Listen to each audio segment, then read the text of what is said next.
औरत की नफ्सियात के ऊपर मैंने एक वीडियो बनाई थी जो कि बड़ी वायरल हुई थी और लोगों को बड़ी उस पर लोगों ने उसका फीडबैक दिया था और दैट वाज सो ट्रू। जिसके अंदर मैंने कहा था कि औरत की भी एक नफ्सियात होती है जिसको हम मर्दों को समझने की ज़रूरत है। कि अक्सर आपने एक फ़िक्रा सुना है कि जी ज़रा सी बात के ऊपर जो है वो उस औरत ने घर जो है वो अपना छोड़ दिया, शौहर को छोड़ दिया, तलाक जो है वो ले ली या अपना घर ख़राब कर दिया और वो चली गई।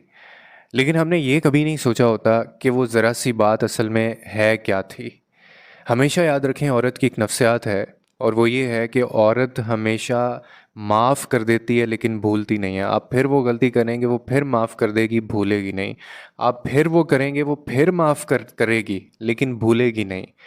आप दोबारा भी करेंगे वो तब भी आपको माफ़ करेगी लेकिन भूलेगी नहीं। अब आप एक इसमें अंदर एक चीज़ जो है वो ना वो कॉमन है, कांस्टेंट है, जो चली आ रही होगी, जिस पे हम गौर नहीं करते, वो है कि वो भूलेगी नहीं।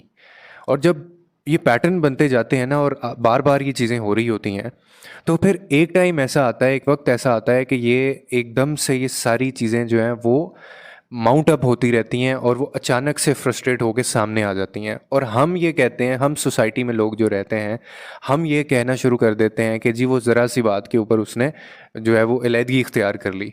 लेकिन कोई ये नहीं सोचेगा ज़िंदगी में कि वो ज़रा सी बात नहीं थी, बल्कि वो वही बात थी जो न जाने कितनी दफ़ा कहने के बावजूद, माफ़ करने के बावजूद वो नहीं की जा रही थी। तो ये औरत की एक नफ्सियात होती है और जो मर्द औरत की इस नफ्सियात को समझ गया, वो समझें औरत को समझ गया और वो उसको हैंडल भी कर सकता है। बस आपको एक चीज़ याद रखनी है कि वो माफ़ कर देती है लेकिन भूलती नहीं है, माफ़ कर देती है लेकिन भूलती नहीं है, और हम वो गलती बार बार करते हैं। और फिर हम इस तरह के फ़िक्रे कसते हैं कि जी वो ऐसी निकली है, उसने एकदम से ऐसी अलहदगी इख्तियार कर ली, वो बच्चे लेके घर चली गई, उसने तलाक जो है वो डिमांड कर ली है, या वो शौहर के साथ रहना नहीं चाहती है।